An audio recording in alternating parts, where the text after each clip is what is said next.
Good morning all of you.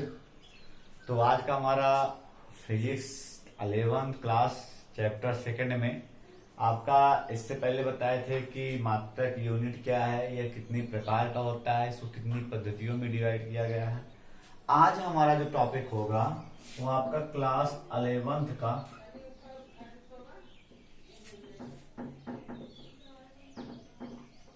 Physics आपका chapter second में आपका जो टॉपिक है वो टॉपिक हमारा है बीमा।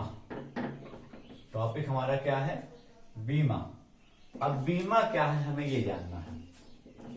हमारा टॉपिक क्या है? बीमा। बीमा किसे कहते हैं? बात आई बीमा किसे कहते हैं।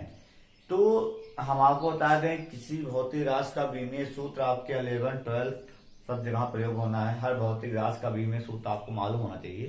तो उससे पहले हमें बीमा मालूम करना, बीमा किसे कहते हैं। तो व्युत्पन्न राशि हम जानते हैं, राशियां दो प्रकार की होती है, मूल राशियां, एक व्युत्पन्न राशियां। मूल राशियां जो स्वतंत्र होती हैं अर्थात जो किसी दूसरी राशि पर निर्भर नहीं करती हैं। मूल राशियां होती हैं 7 प्रकार की होती हैं। और बाकी सभी राशियां क्या होती हैं? व्युत्पन्न राशियां होती हैं। यानी वह राशियां जो मूल राशियों की सहायता से उत्पन्न होती है उसे क्या कहते हैं? व्युत्पन्न राशियां कहते हैं।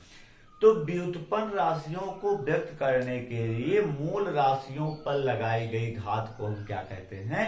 बीमा कहते हैं। किस राशियों को व्यक्त करने के लिए? व्युत्पन्न राशियों को व्यक्त करने के लिए मूल राशियों पर लगाई गई घात को हम बीमा कहते हैं। तो इसकी डिफिनेशन हमारी क्या हो जाएगी?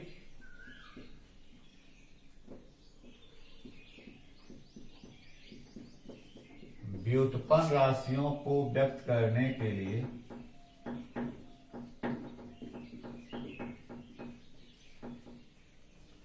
मूल राशियों पर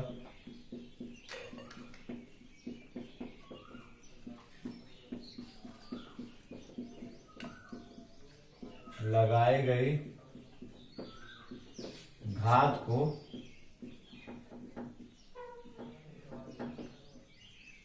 बीमा कहते हैं। व्युत्पन्न राशियों को व्यक्त करने के लिए मूल राशियों पर लगाई गई घात को बीमा कहते हैं। अब आपको हम बता दें, जैसे मूल राशियां आप जानते हैं मुख्यतः कितनी होती हैं? 7 होती हैं। वैसे आपको बता दें हम कि मूल बीमाएं जो होती हैं 5 होती हैं। कितनी होती हैं? 5। इसी से सारी बीमाएं बनेंगी बीमा सूत्र। तो सबसे पहले यहां आपको लिख दें मूल बीमाएं।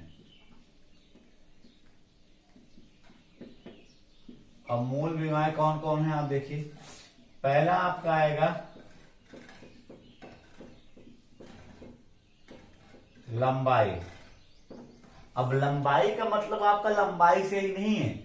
लंबाई का मतलब आपका लंबाई, चौड़ाई, ऊंचाई, त्रिज्या, विस्थापन, दूरी, आयाम, यानी वह भौतिक राशियां जिसको मीटर पैमाने से मापा जाता है।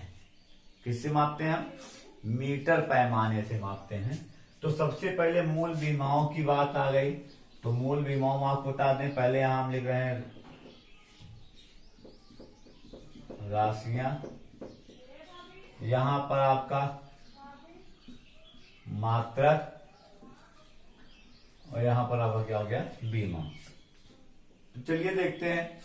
सबसे पहले राशियां हम पहला क्या लेंगे? पहला हम लेंगे लंबाई। दूसरा हमारा क्या आएगा? दूसरा हमारा आएगा द्रव्यमान। तीसरा हमारा क्या है? तीसरा हमारा है समय। चौथा हमारा क्या है? चौथा हमारा है ताप, टेम्परेचर। और पांचवा हमारा क्या है? विद्युत धारा।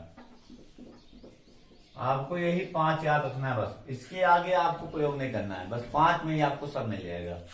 तो सबसे पहले लंबाई। लंबाई का मतलब यहाँ क्या हो गया? लंबाई का मतलब लंबाई, चौड़ाई, ऊंचाई, त्रिज्या, दूरी, आयाम, आगे डाट डाट कर दे रहे हैं। कहने का मतलब हो गया कि वह भौतिक राशियां जिनको हम मीटर पैमाने से मापते हैं उनकी बीमा हमेशा क्या होती है? यल होती है। वह भौतिक राशियां जिनको मीटर पैमाने से माप, भाई हमें लंबाई, चौड़ाई, ऊंचाई, त्रिज्या, आयाम, विस्थापन कुछ भी मापना होगा तो आप मीटर, सेंटीमीटर, किलोमीटर में ही तो मापेंगे, अर्थात मीटर पैमाने से तो मापते हैं। तो किसी भी भौतिक राशि को अगर मीटर पैमाने से माप रहे हैं तो उसकी बीमा हमेशा क्या होगी, यल होगी।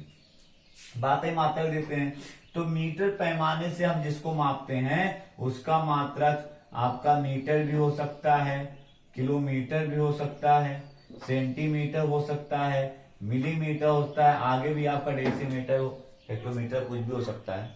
तो कहने का मतलब आप देख रहे हैं मीटर, किलोमीटर, सेंटीमीटर, मिलीमीटर, सब में मीटर लगा है, नहीं लगा है। तो इसका मतलब है कि इन सभी भौतिक राशियों को मीटर पैमाने से मापा जाता है। और जिन, चाहे आपको मात्रक दिया हो, चाहे आपको भौतिक राशि दिया हो, अगर मात्रक दिया है तब भी बीमा हम निकाल सकते हैं, और अगर भौतिक राशि दी गई तब भी बीमा हम निकाल सकते हैं। दूसरा मात्रा है द्रव्यमान। द्रव्यमान में आपका द्रव्यमान फिक्स होता है कि द्रव्यमान कितना है, द्रव्यमान ही रहेगा, उसका कोई ऐसा नहीं है कि हम मीटर की लंबाई, चौड़ाई, ऊंचाई में उसको डिनोट करेंगे। तो द्रव्यमान का मात्रक आपका किलोग्राम भी हो सकता है, मिलीग्राम भी हो सकता है, ग्राम भी हो सकता है, आगे मतलब जो भी होगा, तो लास्ट में ना ग्राम जरूर लगा रहेगा। तो इसकी बीमा क्या होती है, हमारी यम होती है। लंबाई की इंग्लिश होती है लेंथ, उसका पहला वर्ड लेते हैं यल। द्रव्यमान इंग्लिश होती है मास, उसका पहला वर्ड लेते हैं यम।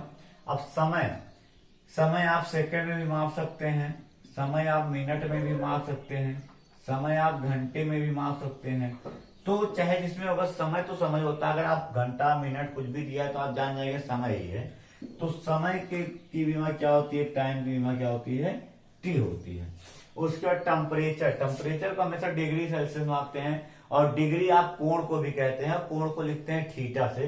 तो यहां पर इसका degree Celsius, degree Fahrenheit, kelvin आदि में किसी में होता है। तो टेम्परेचर की बीमा क्या होती है, थीटा होती है। लास्ट में आता है विद्युत धारा। विद्युत धारा का मात्रक हमारा क्या होता है, एम्पियर होता है, और इसको हम किससे डिनोट करते हैं, ए से, और इसकी बीमा को भी हम किससे डिनोट करते हैं, ए से। तो आप देख रहे हैं मूल बीमाएं कितनी हैं, 5 हैं। कौन कौन, लंबाई, द्रव्यमान, समय, ताप और विद्युत धारा, यानी यल, यम, टी, थीटा और ए। इसको आप याद रखिएगा। अब इसी से हम चल रहे हैं, जितनी भौतिक राशियां हैं सबकी बीमाएं आपको निकाल कर दिखा दी जा रही हैं।